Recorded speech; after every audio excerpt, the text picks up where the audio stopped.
Are you ready for our keynote speaker?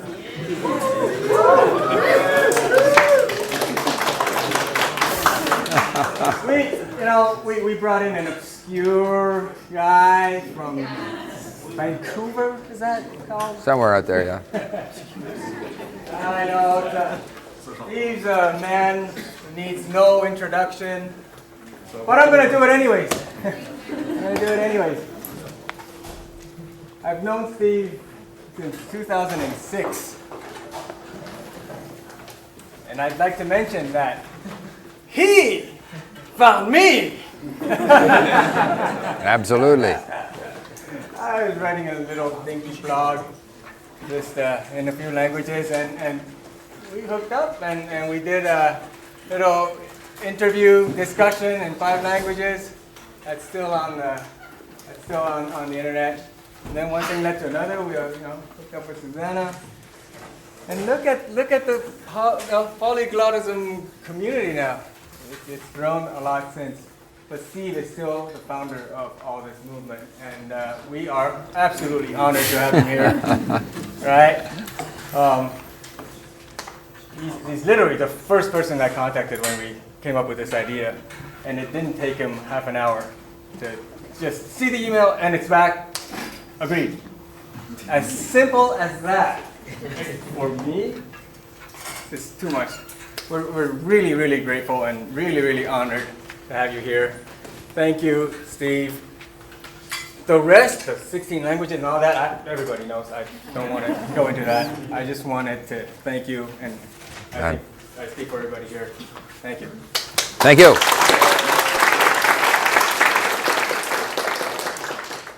Bonjour.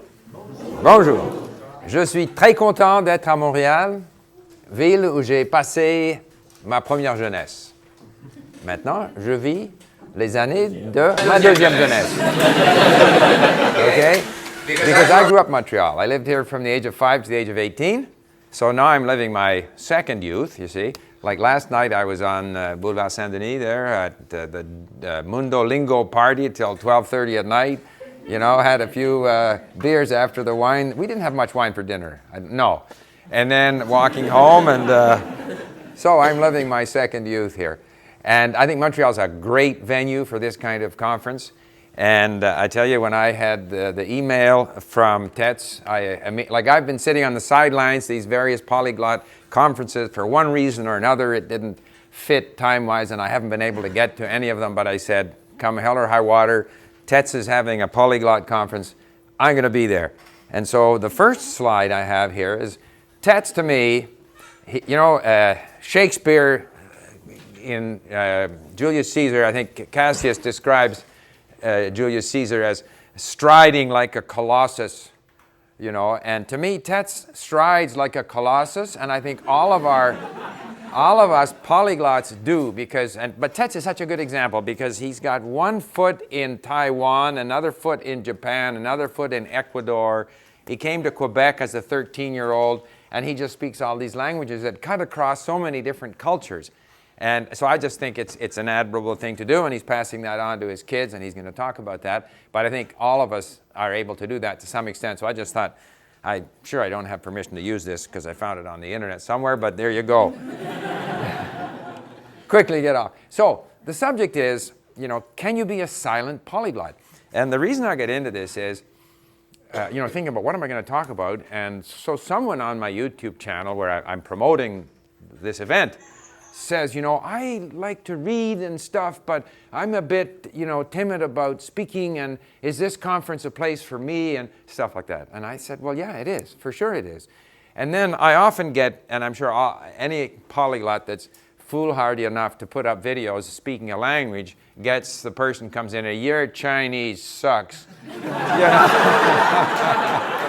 know what? Guaranteed.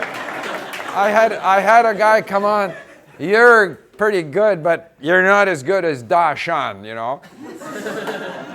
Or your vocabulary is only HSK level, whatever. Yeah, maybe. Yeah, okay, whatever.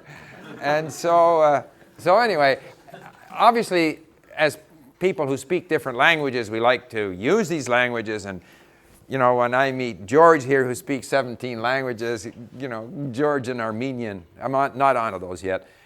We like to see how we do, right? But there is an element of that that is, I wouldn't say performance, but it's kind of performance. And are you better than me? Am I better than you? And for some people, that's fine. And I think a lot of us are very happy, in fact, when we hear someone who speaks better than we do. Like, we're turned on. That's good. But not everyone. No, seriously. We're full of admiration. Even if someone only speaks one language, another language, but speaks it very well. Like, I'm always in awe. Like, wow. You know. But not everyone reacts that way. And some people are timid about trotting out their level in the language. So, question is, can we be a silent polyglot? And, you know, oh, actually, you know what? Thinking of Susanna here. There's in Anna Karenina.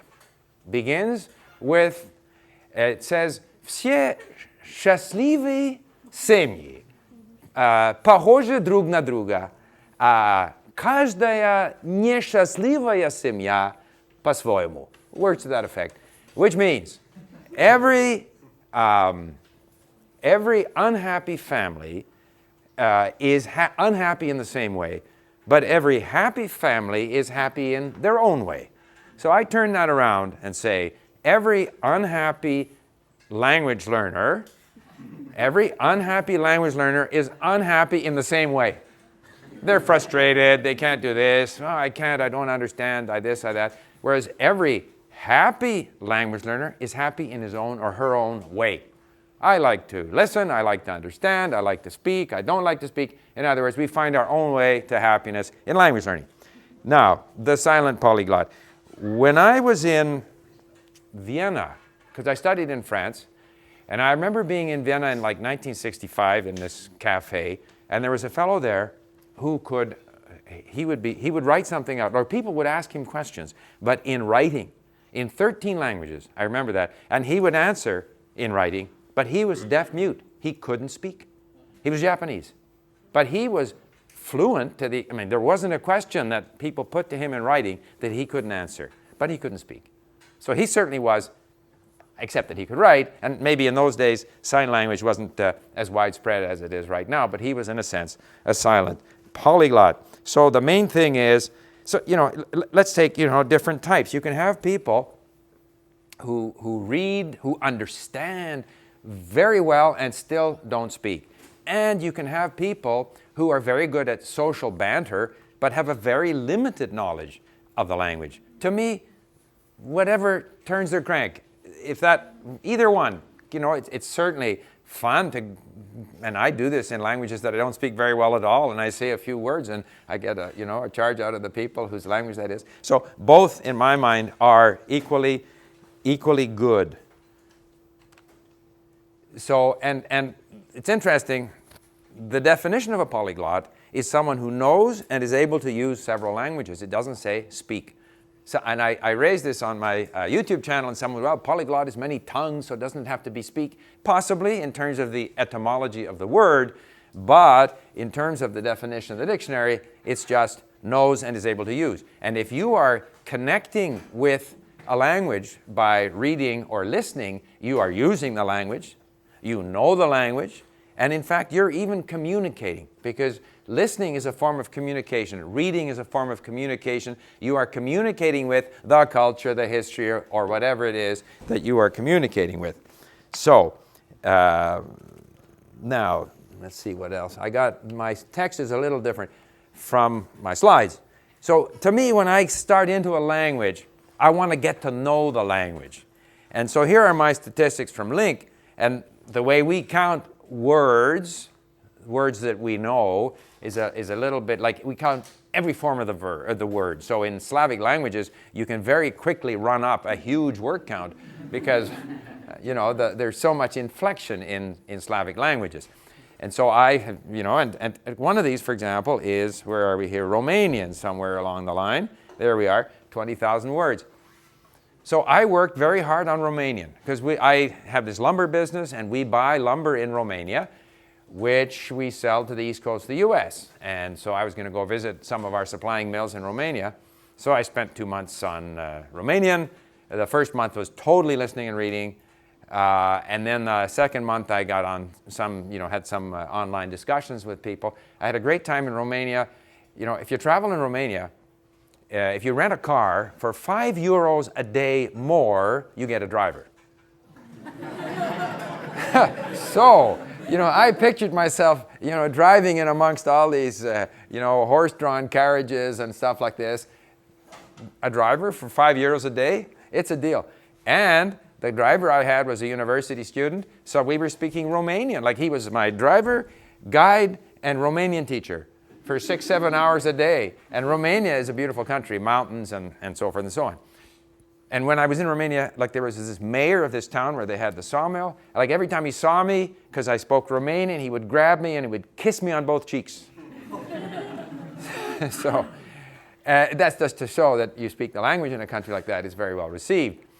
Well, a year later, I was in Edmonton, and I was picking up a rented car, and there was this girl there, and she was Romanian. I couldn't say a word. Zero.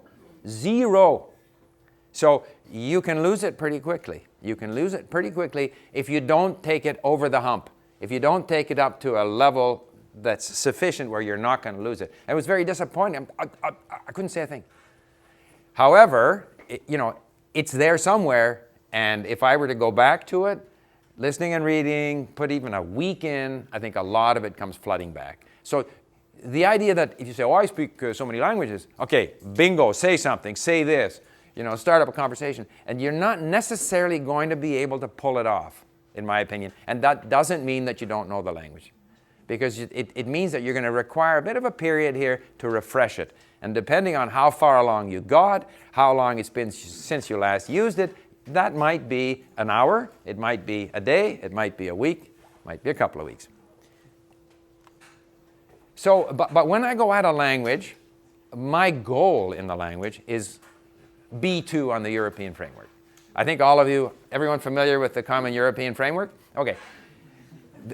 I started out because I'm new to all the language learning as a discipline, although I'd learned languages throughout my life. And there was a thing in Canada called the benchmarks, which is extremely complicated and extremely impractical. So don't go there unless there's someone here who's part of developing that system. I think is extremely unhelpful.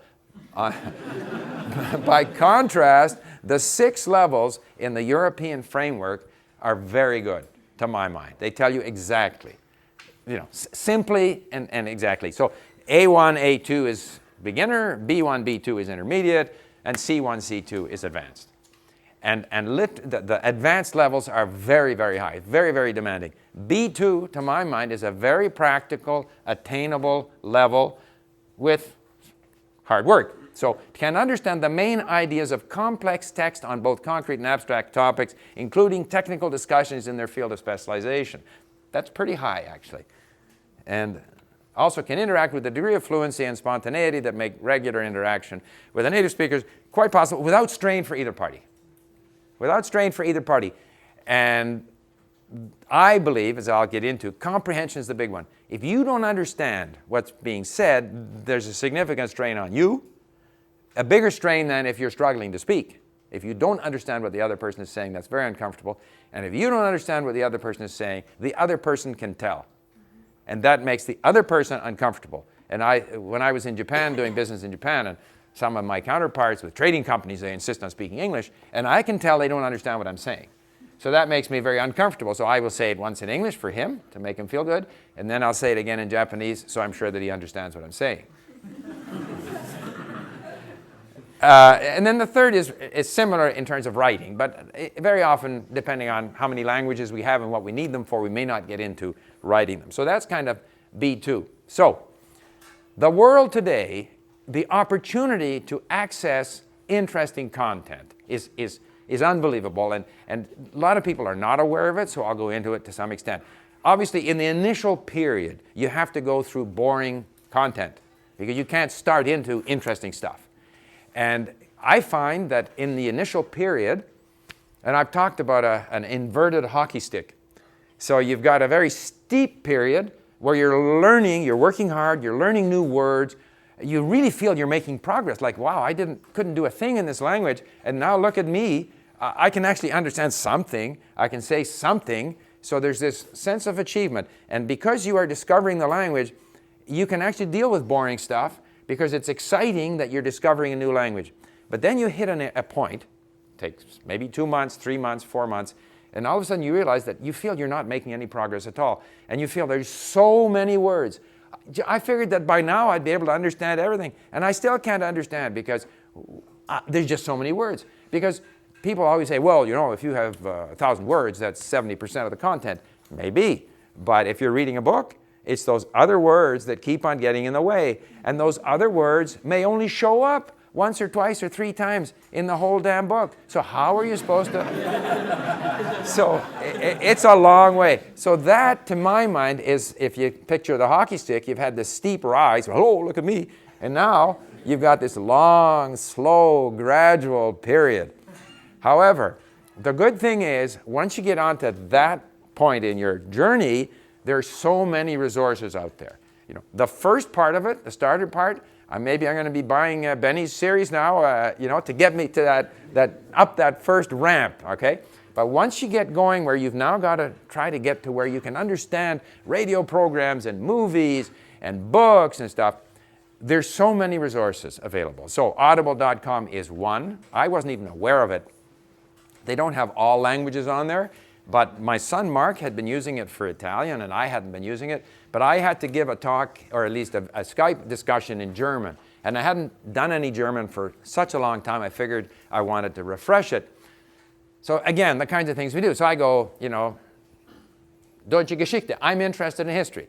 So I go, you know, German history, Google it. German history, ebook, audiobook, that's what I want. So I Google it, and up it comes. So here, for example, this phenomenal history of Germany from 1871 to the present day, available at audible.com. Download the whole thing, socks into my iPhone, and I'm listening to German. Wherever I want, I'm learning about German history. And I learned, it was fascinating, absolutely fascinating. They don't have an ebook here, but I found another German history, I didn't put the picture up here, where they had both an ebook and an audiobook. I found the same for Polish. And it takes time. Like you go to Poland to buy an ebook with matching audiobook, I find these resources and I go through all the steps and I go to the register so I can buy the thing. And then they ask me for my Polish postal code. You know what I mean? Like, you're on the internet. What does it matter if I have a Polish postal code?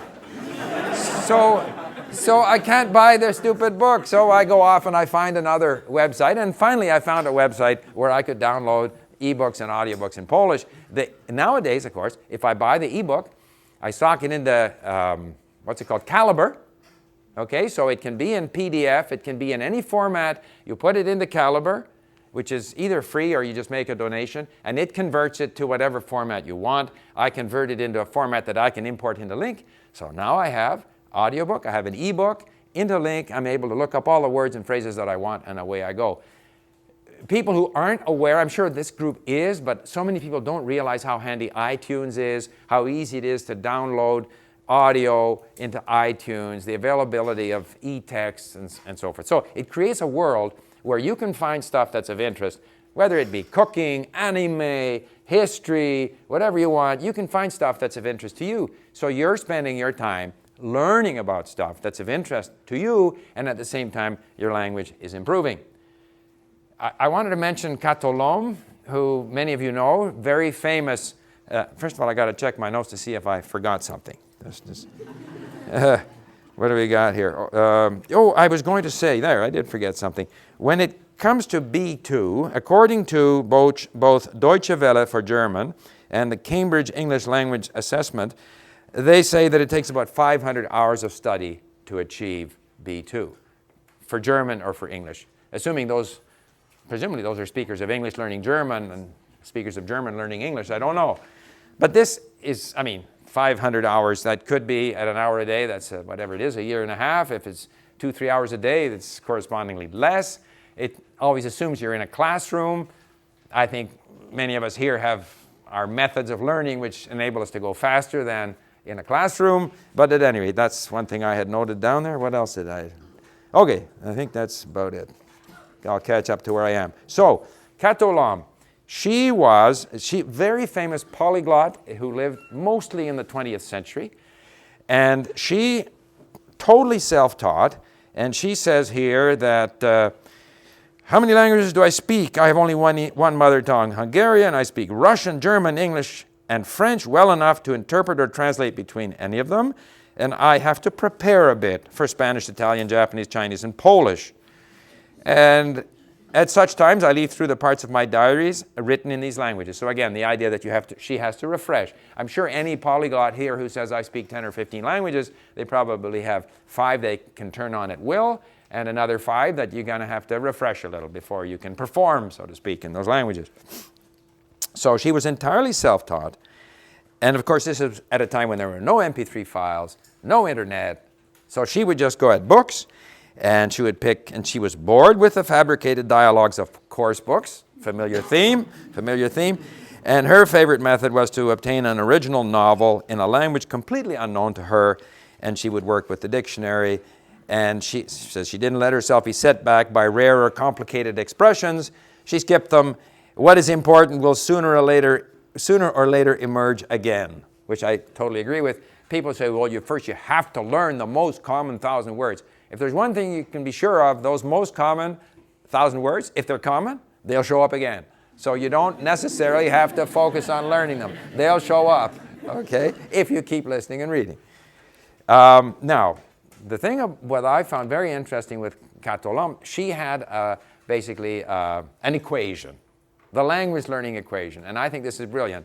So language learning is all about motivation and time, and I'm sure we're familiar with that, motivation and time, over inhibition. So you've got to get as motivated as possible, spend as much time as possible, and reduce the resistance, the inhibition. So this is from her. This is whenever she came up with this early in the 20th century, and I think this is a very good description of the process of language learning. So, you know, my view, and one of the great discussions is, you know, how much input, when do we output, and I feel there that we should be guided by this equation. So, what is inhibiting us? How do we minimize our inhibition? For some people, to get some quick feedback, to try to trot out what they've learned, actually increases their motivation, encourages them to spend more time, reduces the inhibition.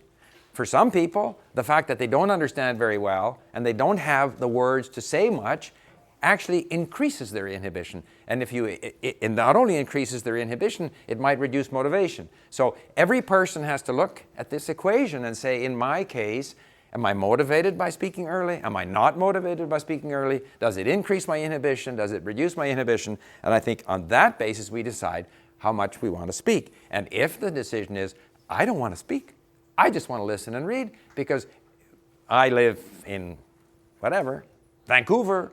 I don't have the opportunity to speak with people, but I'm very interested in literature, you know, the literature of that language. So that's what I want to do. And therefore, in my view, you qualify as a polyglot, even though you're a relatively silent polyglot. I do believe, though, that rich input, let's see what comes up next. Rich input, oh, here's my Polish site, publio.pl. If anyone's learning Polish, a great site, and they don't require your Polish postal code. And, you know, again, for anyone who's into Italian, Rai has this Alle 8 della Sera series of phenomenal podcasts on history and everything else. Unfortunately, without transcript. It's not always possible to get transcript. In my case, for example, for Korean and for Romanian, I actually had to find someone on the internet who would create some transcripts for me because there were none available. Ideally, like, I don't like to listen to stuff I can't understand. So I want to have a chance of understanding it, so I prefer to have the transcript and I can work the words and phrases. But in terms of the quality, and my Italian is good enough that I don't need a transcript, but to refresh the language, it's a great resource. But I just show these as examples. There's so much rich content out there. And rich input leads to rich output. And this is true not only for foreign languages, it's also true in your own language. And so there's a book that let's see, No, not yet. So there's a book, for example, that again, if you find my text on the website there, you'll see more details on it. This is a quote from this book written by Melissa Donovan. I was going to say Melania Trump, but Melissa Donovan. No, the reason I say Melania Trump is because amongst the people I follow on Facebook or I don't know where, Twitter, Stephen Krashen says Melania Trump is going to start a language school. And Melania Trump is a big believer in input-based learning and said, that is how I learned to speak English, you know. So she's going to have the Melania Trump School of... But no, she didn't write this book. This is Melissa Donovan, 10 Core Practices for Better Writing. But it stresses again that the more you read, you learn your grammar, you get your vocabulary from reading interesting things. She wrote a book to help, you know, native speakers of English write better. And the best way to write better is to read better. And I would add listen. Like nowadays, the MP3, the sound goes with reading. Sound goes with reading, always, even in your own language. And so I just put that in, you know, as, you know, if you read, if you listen to rich material, your language will become richer. Your vocabulary will grow. But ultimately, no one can tell you what you know. You know what you know. And one of the many silly things that people say in the internet polyglot community is, if you don't know how to say tie your shoelaces in a language, you don't know that language. Have you heard? Has any of you heard that? I mean, that is so stupid. If I have never had the need to say tie my shoelaces in Polish, I won't know how to say tie my shoelaces. And if that need arises once or twice or 3 times, I'll go to Google Translate. If I know that I'm going to have to say, like, am I going to go buy a pair of shoes and I'm going to have to ask the guy to, I don't know, tie my shoelaces. You know what I mean? It's not important. It's not important. And people who, oh, you don't know how to say toothbrush in that language. You don't speak the language.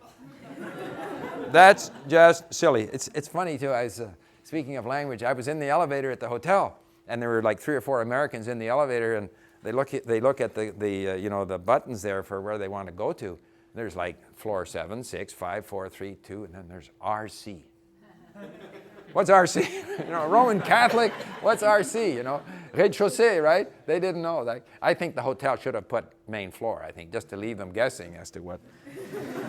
But so that's really the point that I wanted to make, is that really we can all be polyglots if we do those things that we enjoy doing, those things that make us happy. We can be silent polyglots. We can be talkative polyglots that don't read. We can be any kind of polyglot we want.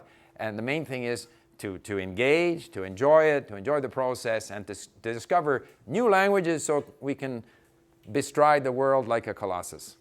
So there it is, and I'd be happy to answer any questions.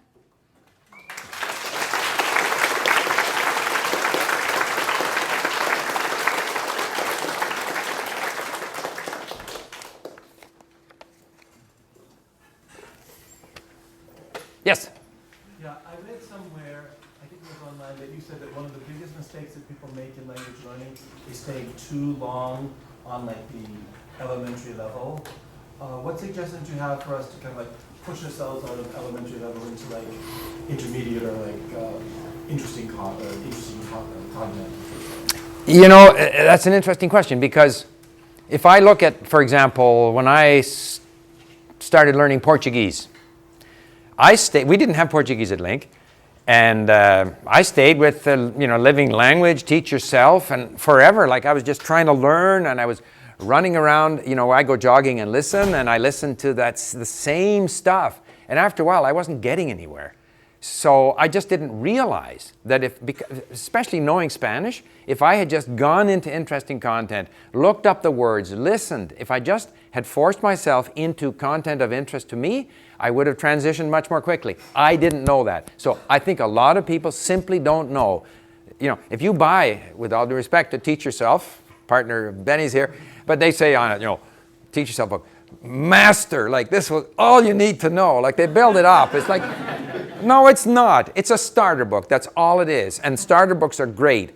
But I think those books tend to represent themselves as like, this is, once you've done this, you close the book, you're done. Like, you're in the language. No, you're not. It's just that first part of the hockey stick. So it's largely a matter of just telling people, you know, if you want to learn that language, this is just your first, this is the first little escalator. Thereafter, you've got to push yourself into real stuff, and you'll start enjoying it. And it's the old l'appétit vient en mangeant, you know, as you get going into it, you'll like it more, and you'll get better at it. I don't think there's any easy explanation except to push them out.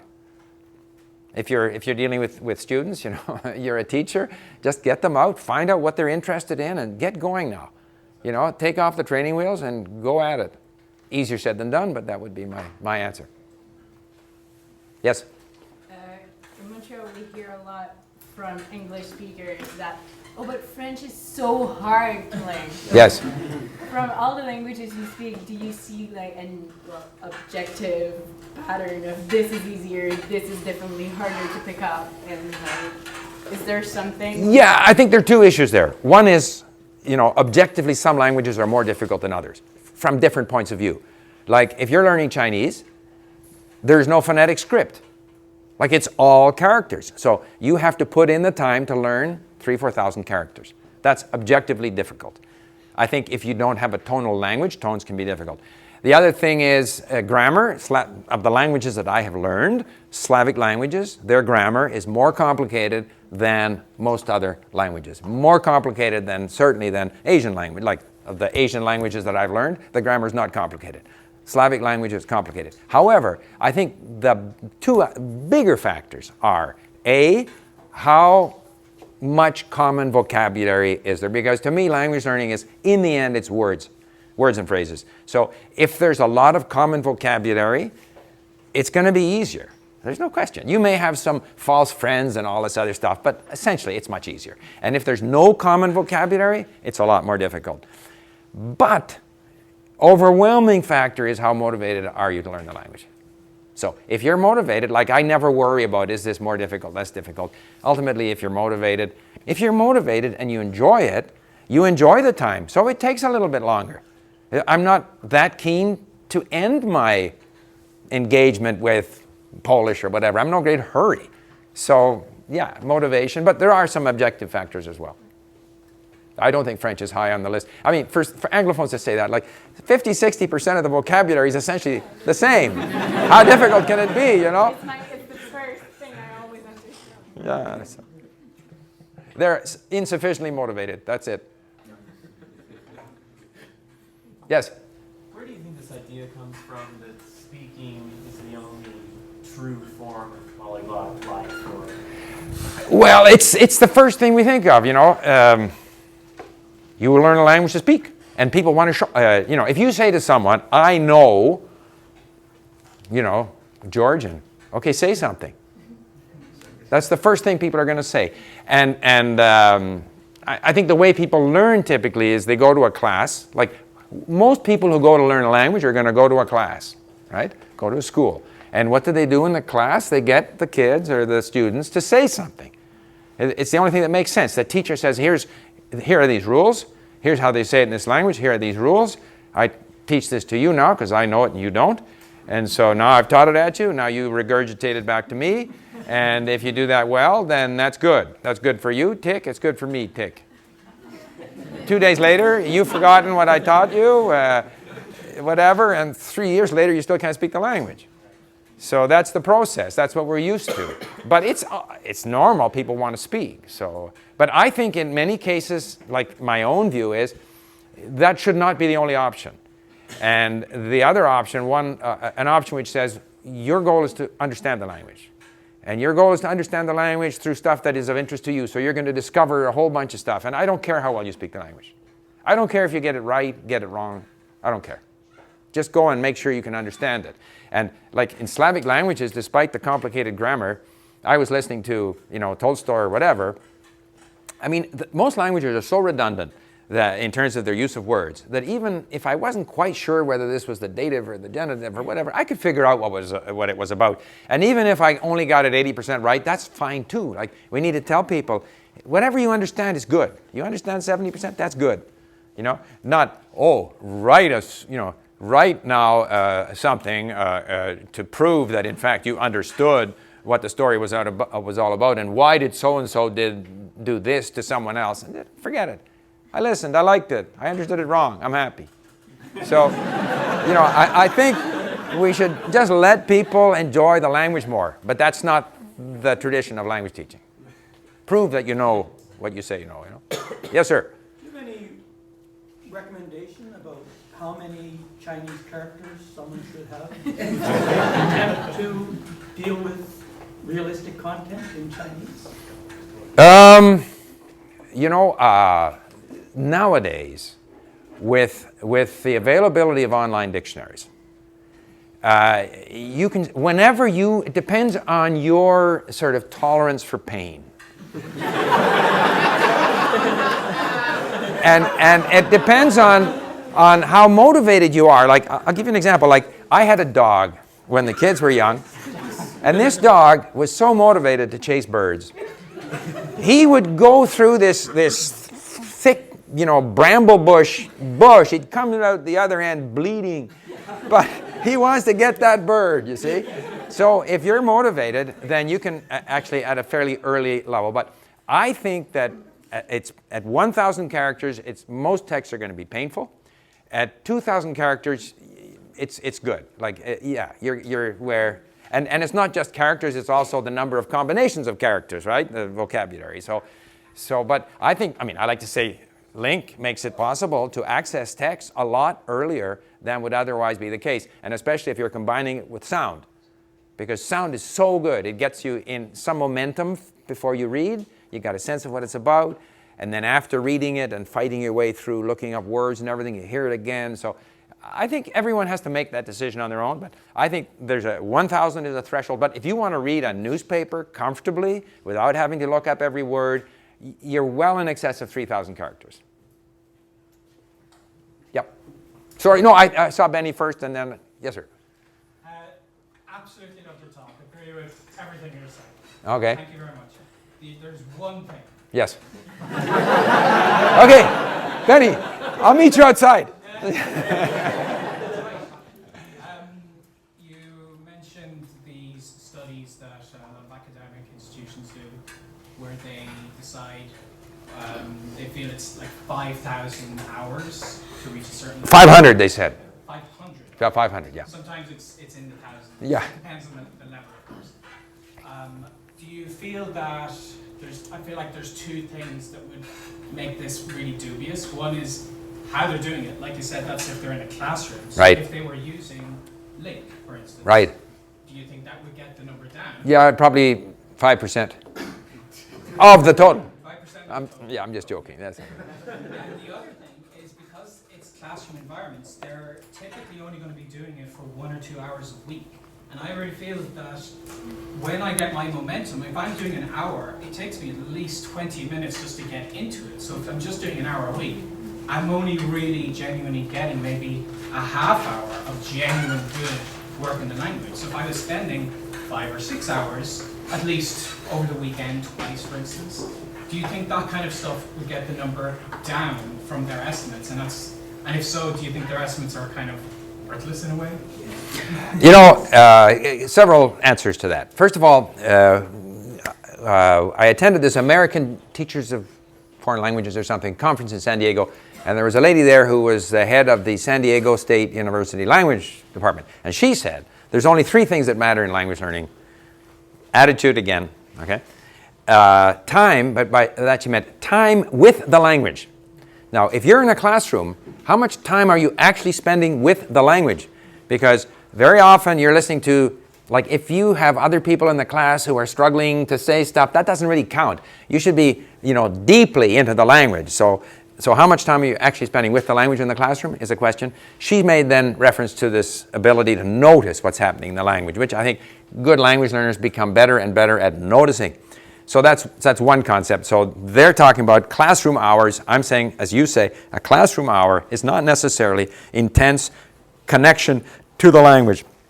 The second thing is, very good point. I was at a conference in Germany somewhere Sprachen und Beruf, so languages and professions. So they talked about the, teaching employees languages in Germany, and they did a survey, and the average German employee of a large company who has a class with some English teacher, French teacher, whatever, how much time do they spend away from that class with the language? It came to an hour and a half a week.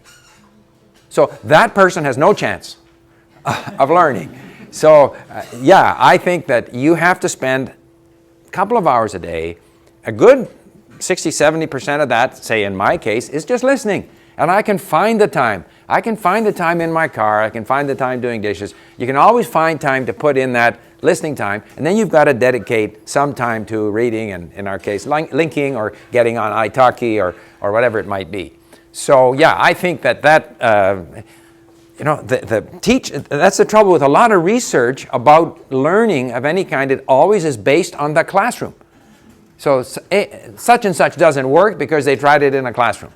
Well, for example, immigrants. So they try to prove that all of the government-sponsored immigrant language instruction is effective because the greater the number of instructional hours, the better they do, the immigrant.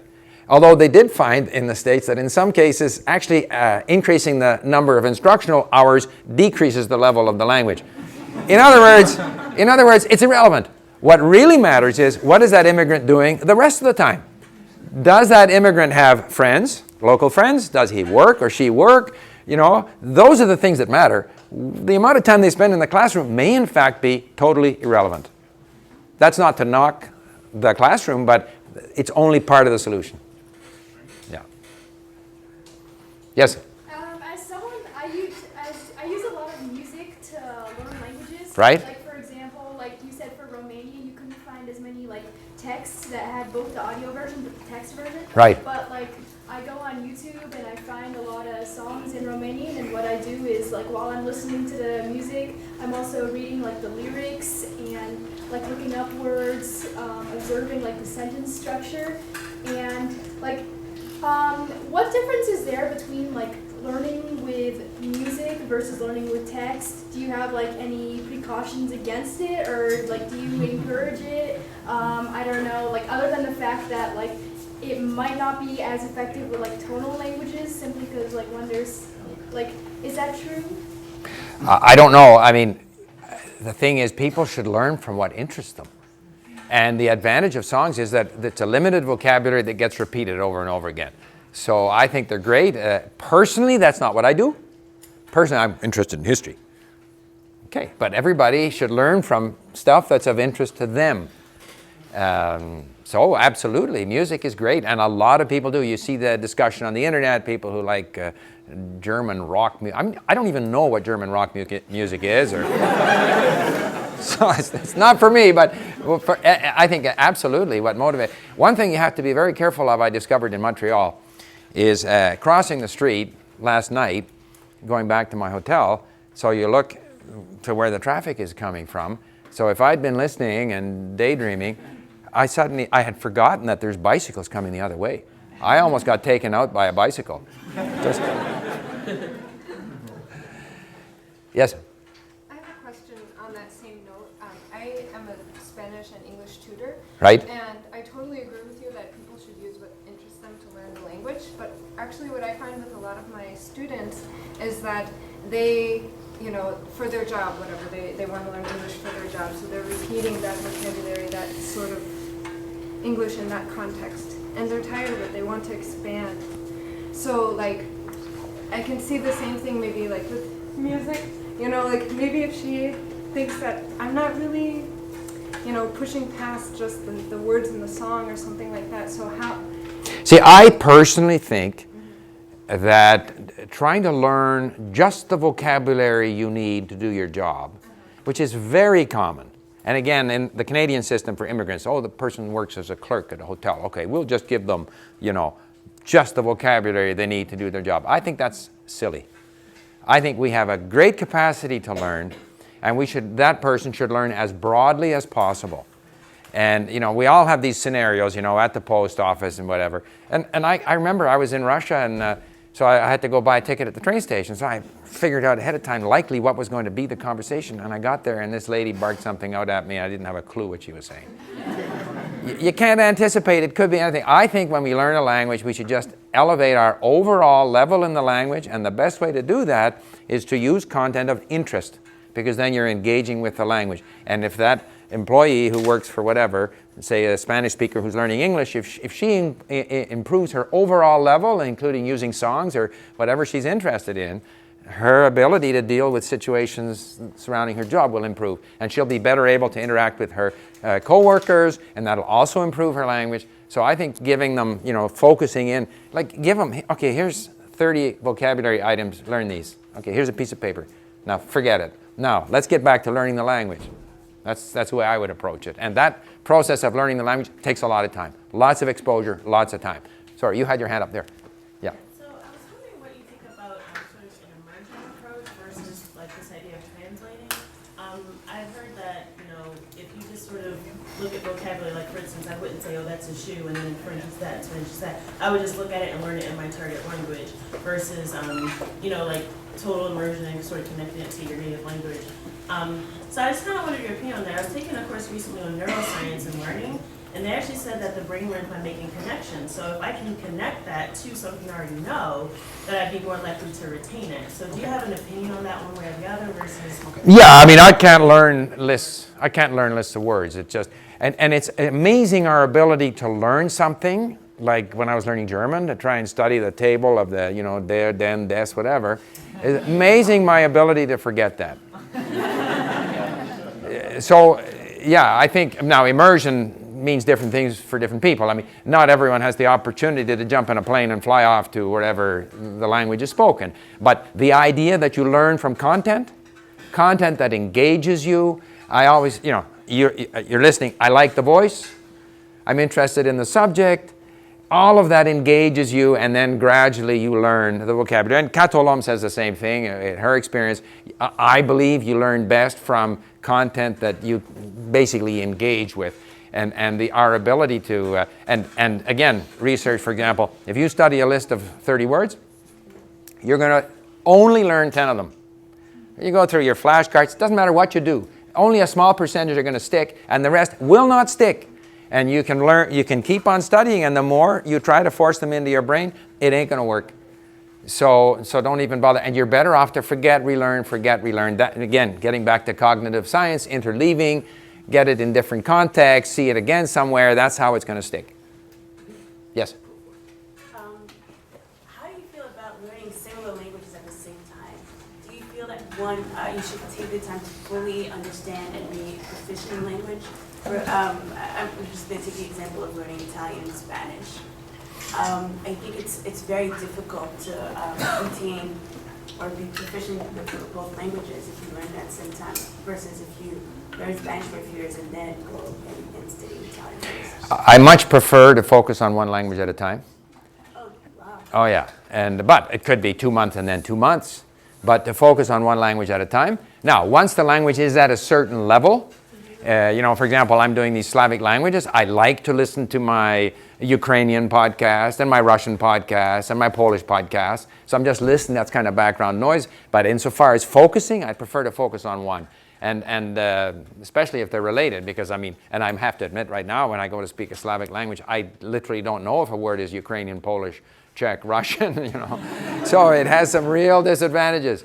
But no, you're better off. Like if you were, say, going from Spanish into Portuguese, you got to commit. Because you got to pull yourself away from Spanish, pull yourself away from that pronunciation, commit yourself to the new language. It's a psychological commitment.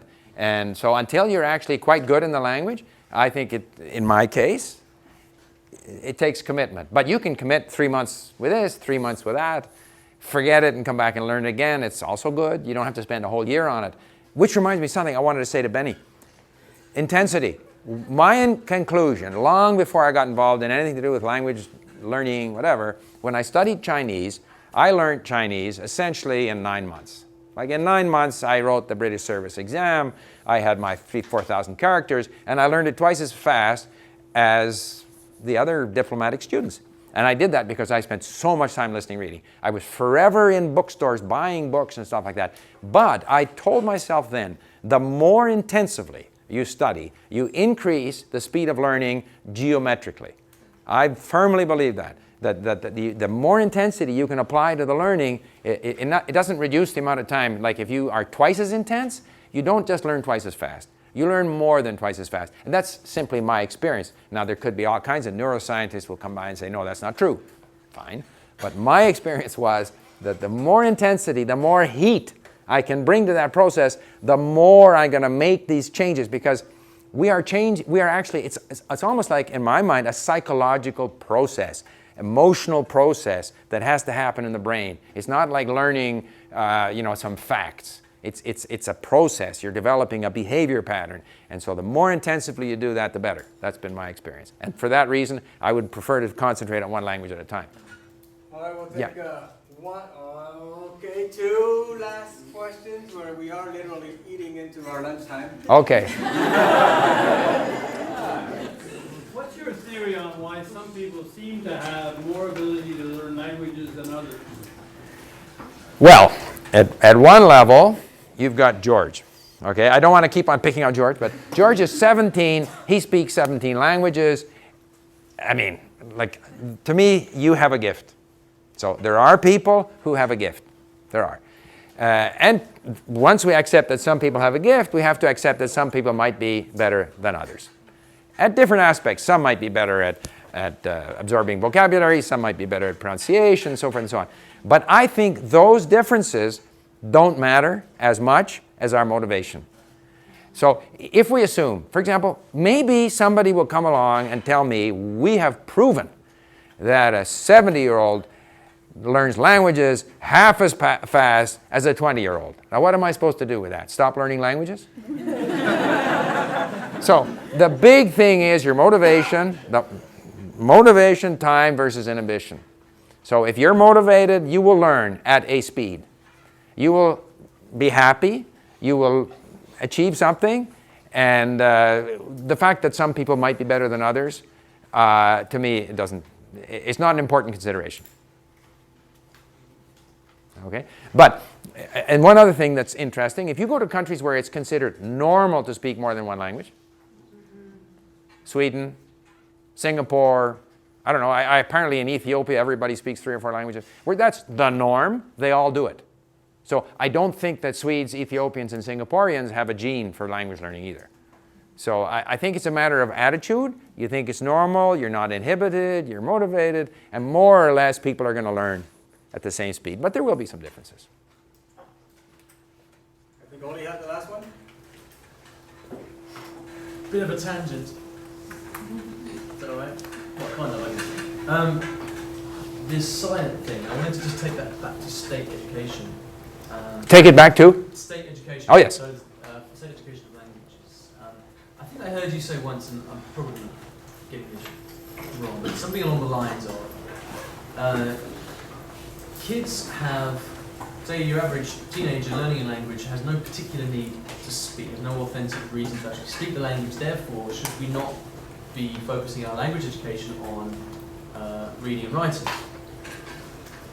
That being fitting into the idea of the silent language learner. So I was just wondering whether, or how your thinking is evolved on that. Well, if you live in Vancouver, and of course Canada is this bilingual country, so there's only 2 languages that matter, English and French.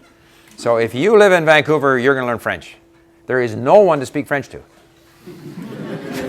My grandchildren go to French immersion. So they study everything in French. It's the thing to do.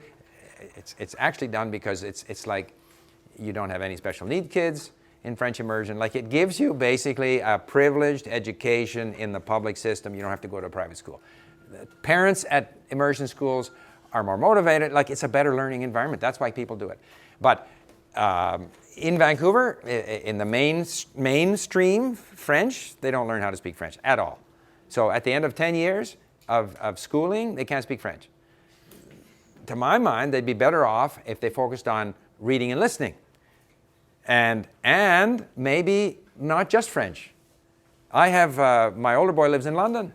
His daughter has German. She goes to a very good school, has German, French, and Spanish, I think. She's at 13. Like, I think the kids could do more than one language. And if you focus on listening and reading, then you don't have to say, well, we can't offer Chinese because we don't have a certified Chinese teacher on staff here in some little town. Doesn't matter. You don't need your certified teacher. There are so many resources out there if we focus on listening and reading. But if you live in Europe, of course, there's a much greater opportunity to use the language. If you live in London, you can very quickly take the train over to France and speak French. So it depends on the situation. But certainly in the Canadian context, if you live in, even maybe in Toronto, there's more opportunity to speak French, but if you're in Saskatchewan, there isn't. So I think it would be interesting to offer kids in school several languages, maybe a language of their choice, with a focus on comprehension, a lot of sort of getting to understand the language, and then at a later date they can decide if they want to zoom in on one or more of them in order to speak them. That's for Canada, but may not apply in Europe. All right. Thank you.